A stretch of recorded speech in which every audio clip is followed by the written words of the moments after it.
The lunch crowd was thinning when Emma caught sight of the man sitting alone near the front window. He was older, his silver beard streaked with hints of rust, his leather vest worn with time and bearing the faded insignia of an old biker club. He sat hunched over a chipped coffee mug, eyes distant, hands marked by years of work and road. Most customers paid him no mind except for a group of 4 teens who had taken a booth nearby.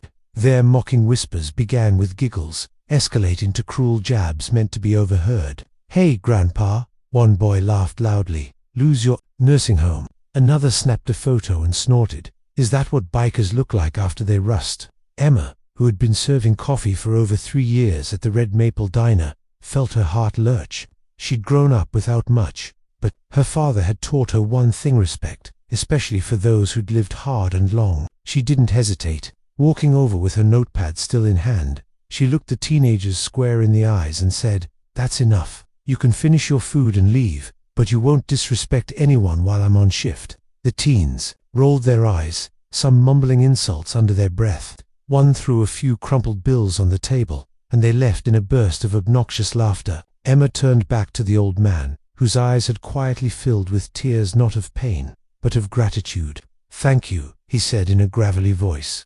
"Not many stand up anymore." It's nothing. Emma smiled. "Your coffee's on me." But it wasn't nothing. When Emma returned to the counter, her manager, Mr. Dwyer, stood with arms crossed and a scowl etched into his face. "You just chased off paying customers," he hissed. "We don't need heroes. We need tips and turnover." Emma stared at him, disbelief flooding her. They were harassing a man. He didn't deserve that. "You're fired," he said without hesitation. "Clock out." Emma stood stunned, apron still tied, heart pounding. She had done the right thing, but in that moment, it felt like the world didn't care. Little did she know, her act of kindness had already set something powerful in motion. 2 hours had passed since Emma walked out of the Red Maple Diner, her apron crumpled in one hand and her future uncertain. She sat on the curb just down the street, replaying everything in her head. Standing up for someone should never feel like a mistake, but being fired for it had stung deeper than expected. The old biker had long since left, and she wondered if she'd even see him again or if he'd known how much she needed to feel like her. Actions still mattered. Just as she wiped away a tear, the distant rumble of engines echoed through the quiet afternoon. At first, she thought it was traffic, but the sound grew louder, thick and thunderous. Within minutes, dozens of motorcycles rolled into the parking lot of the diner, their chrome glinting under the fading sun.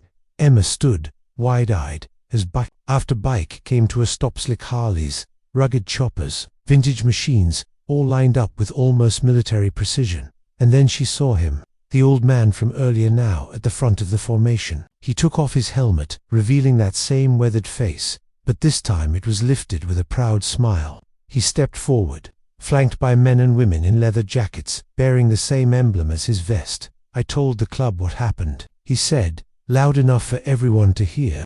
"Told them about the young woman who stood up when no one else did.